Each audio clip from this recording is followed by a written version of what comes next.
Pelicans' streak ends at 2 after a tough loss against the San Antonio Spurs. Led by Trey Murphy and the youth movement, they almost pulled it off. Let's talk about it today on Flock.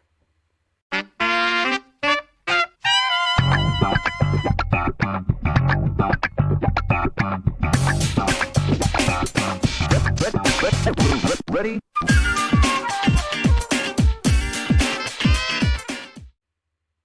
G'day everyone and welcome to Flock, a New Orleans Pelicans podcast. I am your host, Lyle Swithenbank at Lyle Swithenbank on Twitter and on TikTok at Lyle Pels on Instagram.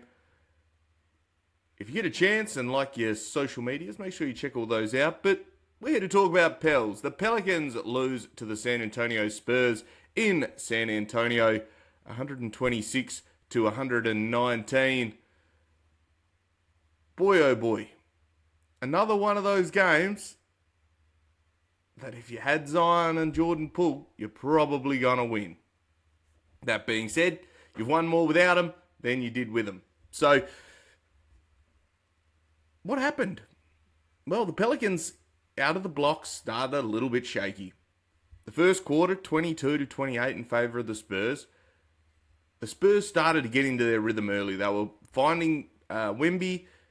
De'Aaron Fox made his season debut and looked like he hadn't really missed a beat. That change of pace, that ability to turn the Pelicans over, that was critical in that first quarter, just not taking care of the ball. And what it did was allow Spurs to get a bit of momentum. And it felt like for the rest of the game, the Pelicans almost were chasing their tails, trying to get back even. Now, with that being said, it was an arm wrestle the whole game. The Pelicans' second quarter, 38 to 36, losing that quarter by 2, and then actually winning the third quarter by a point, 27 to 26. The last quarter, a dead heat at 34. What that says to me is that having those turnovers early really set you up to fail from the outset. You were constantly pushing it uphill the entire game. This was Trey Murphy's best game by a long way. He got over 40 points. It might have been his career high. He ended up with 41, so he tied his career high of 41 points. But everyone else, they just seem to do they play their same role, right? If you go and get your season averages from everyone else, well, you're still missing 60-odd points from Jordan Poole and Zion Williamson, so you have to make that up. The difficulty there is that talent wins out. And when you've got an all-star guard in De'Aaron Fox and all-world player in Victor Wembanyama, you're already ahead of the curve. That being said, the Pelicans battled. They didn't give up. There was plenty of opportunities for them to let go of the rope. And at one point, gave up a 23-2 run. And when that happens, you know you're in a bit of strife. But what they didn't do was lie down and go and get beaten by 30 points. No, they turned around and said, no, we're going to get it back as close as possible. Got back within 3 late in the game. And then maybe an ill-advised shot from Jeremiah Fears down the stretch turned into a 6-point turnaround. And, you know, not to blame a rookie for anything because he played an absolute great game. But those are those situations that you learn. You learn to win. And when you've got a closing lineup that included 3 rookies and you're still competitive, well, golly gosh, I was nothing but impressed by these young guys. Derek Queen, Peavy, Jeremiah Fears, amongst our best all night. I was really impressed. And all that says to me is we've got dual timelines. Everyone's 26 besides these young guys, excluding Eve Messi, who's like a year older, right? You're running these 2 timelines, but is it now time to just get games into these young guys? We know that Jordan Poole is being reassessed in 7 to 10 days for a quad strain. Zion the same for a hamstring. I've never seen someone come back from a hamstring in less than 3 weeks. even a grade 1. We've talked about this at length. Anytime there's been a hamstring, which seems to be every second month, you give it, you rehab until it feels good, and then you give it another week. That's just what you should do with hamstrings. Do not risk them. Don't come back early because you won't trust it. You'll be thinking about it, and then you'll do it again. Same thing with a quad.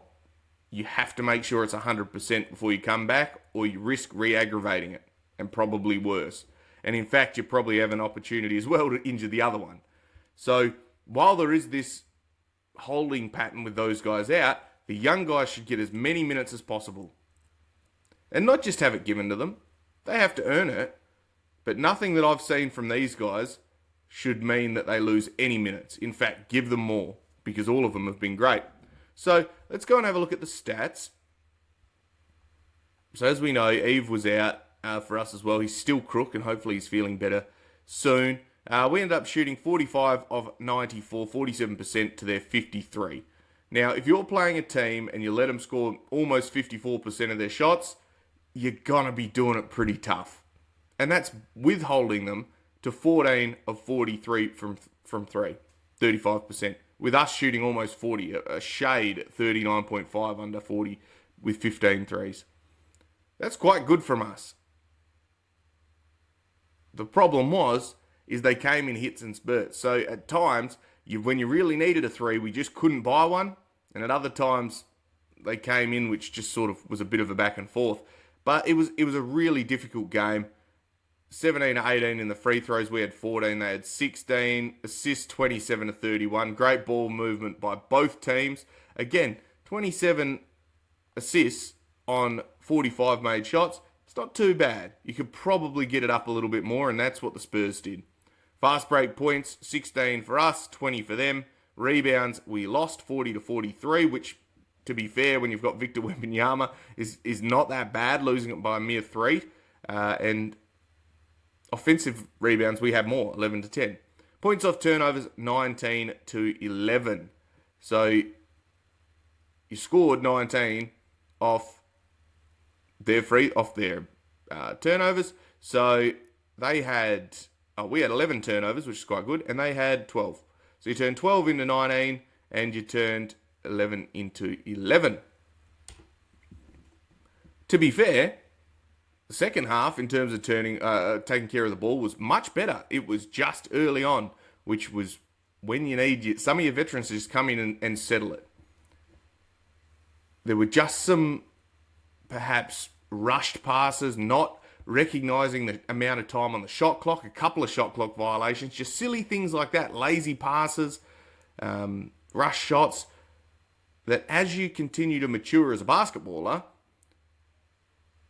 that starts getting phased out, and all of a sudden you're doing really, really well. And that's what we're going to see. It's going to start clicking. Now, we also got to remember that these rookies have never played 82 games before, and there's going to be a really hard rookie wall probably in January for these guys. Not necessarily off a cliff, but it happens. And the guys start getting a bit sore, so we're going to have to see the troops start coming back to make sure that we can keep this longevity going. Because at the moment, we're playing everyone except DJ and Bryce McGowan's again. And everyone's playing fairly decent minutes. Now, we head over to the box score. As I said, Trey Murphy, Bay, Looney, Herb Jones, and Jeremiah were the starters. Trey Murphy, 41 points in 38 minutes, 9 rebounds, 3 assists and a steal, 15 of 22, 5 of 11 from 3, and 6 of 6 from free throws. They gave him a minus 14, which I feel like is pretty rude because he scored, a third of the points, nearly more, probably more than a third. My maths works out, but it was one of those games that Trey needed. He was attacking the glass, he was getting downhill, and he was shooting the 3. And the big thing for Trey is knowing when to use his cool new dribble moves and when to play more like a Klay Thompson, come off the screen and hit threes. You can still be an all-star being a dead-eye shooter that attacks the paint.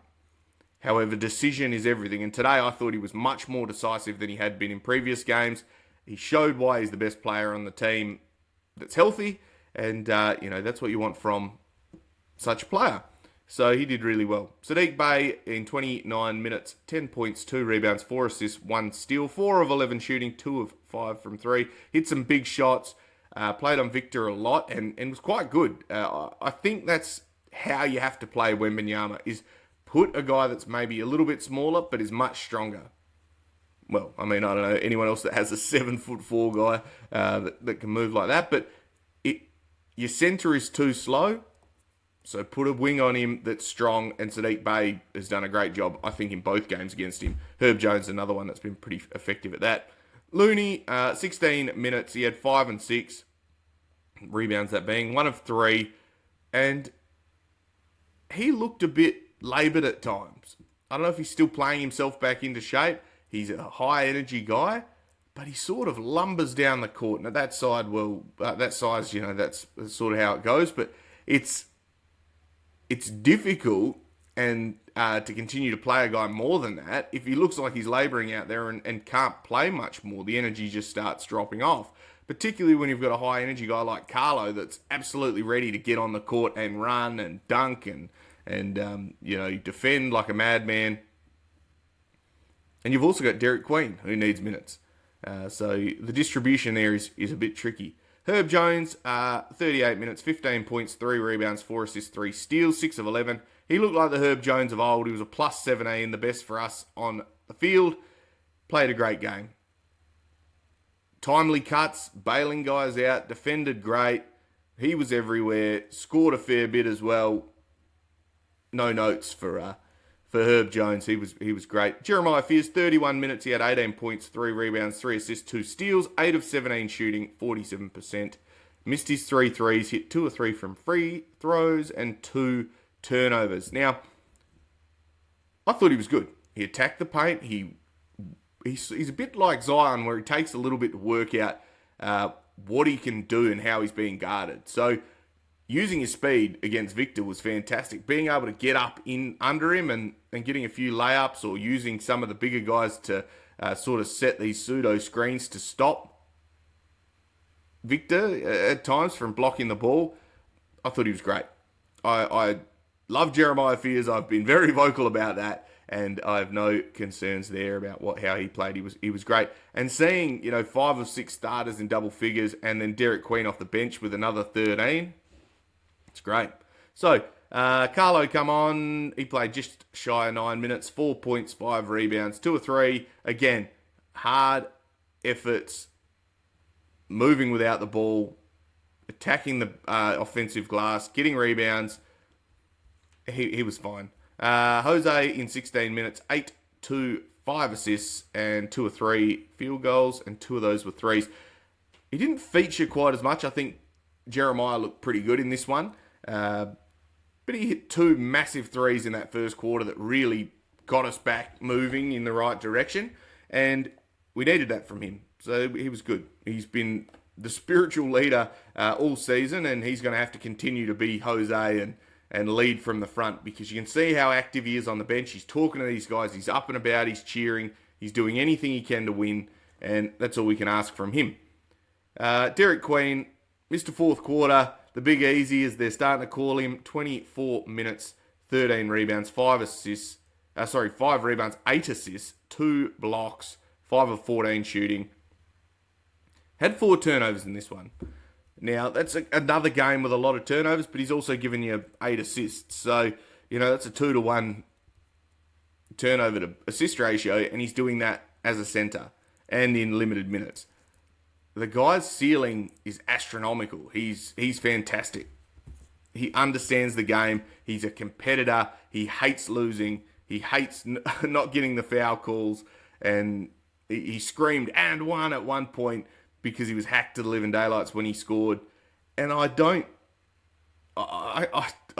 mind that at all. I love it. I love the competition. He's been a winner at every level. And when you get guys like that, all they want to do is compete. He played the whole last quarter again. I don't know if we save him up for the rest of the game, but gosh, he's an exciting player. And every game he continues to show something that not every player has. So I'm really excited to see his growth and watching Jeremiah Fears and him for years to come. It's going to be pretty cool, I think. I'm going to enjoy that. Hawkins, 18 minutes. He had 5 points. I'm sorry, Hawk. You're a minus 22. It's the worst on the team. The plus minus. Oof. Yeah. I can only be critical of Hawk. He just hasn't shown what we need. And when he's on, he's a liability defensively. He also can't hit a shot to save himself. You know, he's in his third year now. He's got another $7 million coming next year. Time's running out. Time is running out for this man on the Pelicans, I think. Micah Peavy, 17 minutes. He had no points again. He's still waiting for his first official points. He had 5 rebounds. Missed all 4 of his shots. -5. No turnovers. He grabbed a couple of rebounds. I love what he brings. He's going to stop getting those rookie whistles next year, but he's a great defender. That shot's going to start falling because the form looks great. He keeps getting in the right positions, keeps doing the right things. The shot will fall. The points will come. Someone's just got to give him an easy layup and get the guy going. But that lineup with the 3 rookies was pretty cool to see when you're looking at these guys going, youth movements here. You know, you still got Trey at 24 or 25, Misi at 21, you know, even Zion's only 25, 26. The whole team is young. It's just about pulling it all together and getting some rotations at work. We get some weird lineups and, I don't know, the coaches at sometimes, golly gosh, I don't know what they even think. You're putting Jose and Hawk out there and they're just getting abused by these bigger guards and you set people up to fail. And that's the disappointing thing, is that a head coach and a coaching staff is there to put players in a position to be successful. And unfortunately, whether it's just because we don't have the right personnel, and perhaps it's that, but also you're giving guys minutes because of, you know, past reputation when they haven't deserved it. And the problem is that unless you're going to completely bench Hawk, you're going to have to keep playing him because of the guard depth. So until you get Jordan Poole back. So, and then you've got DeJounte Murray coming as well. So we're going to be pretty deep at guard. But until then, gosh, he is borderline unplayable, unfortunately, for young Jordan Hawkins. But I don't know if you could even get anything for him. But that's a first-round pick there, pick 14. Who has not lived up to his potential so far, with so much promise a couple of years ago. He gave him 45 or 35 points or something against Denver. He has all the talent, but whether it's the confidence, whether his back's still crook, I don't know, but he's not doing very well, unfortunately, which is to our detriment. So all in all, 126 to 119 loss. I don't feel bad about this one. Takes us to 2-7 on the season. But what we saw is a team that wanted to play hard, that did everything they could to win, but you didn't have the talent on the court, the established talent, I'll say. I think there's plenty of talent on this Pels team. The established talent that the Spurs have got. You did catch them on the second night of a back-to-back, but they had their all-star return for the first game. And he looked like he was coming out with a vengeance. So it was a tricky one. But, like anything in the NBA, we continue to move, and we'll be playing again, gosh, probably 2 days, I think. We don't play Sunday. We get a day off. Next game is Phoenix, who are 5-5 on the season. It's a late one, and it's at Suns, so the road trip continues. It's 10 a.m. my time, so what would that work out at, I suppose? 8 p.m. Central Time, which is a tricky one. Sorry for all those people that are going to have to stay up late and watch that, because it's on that weird late schedule, but we persevere. I think there's an opportunity to beat them as well. Jalen Green and Devin Booker have been quite good, but I think would match up well with these guys. They don't have anyone that's hugely a mismatch besides just the elite skill of Devin Booker, but it's going to be rotating onto those guys, making sure we don't let them get going and force turnovers. I think that's what the guys are going to have to do, and they're completely gettable. 5-5 on the season. They could flog us, but we could also steal one, I think, from these guys. So I look forward to that. But anyway, I don't feel too bad about it. And I hope you guys out there don't as well. There's plenty of improvement. Is it the lights and sirens of a couple of weeks ago? I don't think so. There's reports that, Zion's value is as low as ever. Jordan Hawkins is as low as ever. People are looking at Jose Alvarado. That's always going to be the case when you're losing. People are going to try to pry out from these losing teams to give themselves a push and in return for draft picks and things like that. We don't have a draft pick for next year, so the difficulty is that it doesn't really matter how bad you are because Atlanta's getting your pick. So you got to be successful, or you could give up a really coveted asset. Alternatively, you start getting rid of these veterans now and you go and get other people's draft picks. Yeah, they're going to be late first rounders, you'd imagine. I don't think any of these guys are going to end up... you're not probably going to pry anything from a lottery team. And once they go and get your good player, well, then they're going to improve. So the lottery pick is going to, fall further down the draft order. But we persevere. I thought it was a good showing. And I don't feel bad about it. I enjoyed the game. Of course, always disappointing to lose. But there was plenty of upside. Derek Queen looks great. Jeremiah Fears looks great. And if they're the guys that we're going to build around going forward, with Trey Murphy getting 41 points, so be it. But plenty of positives to take away.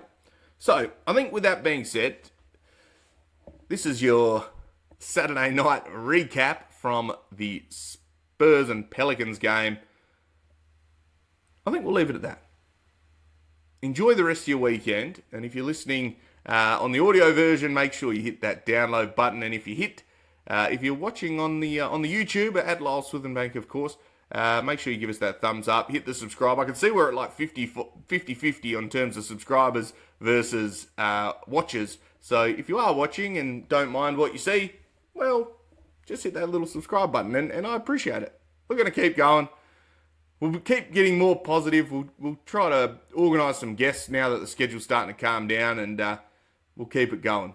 But until then, this has been Flock, a New Orleans Pelicans podcast. I'm your host, Lyle Swithenbank, at Lyle Swithenbank on Twitter and on TikTok, and at Lyle Pels on Instagram. Stay safe, and of course, bye for now.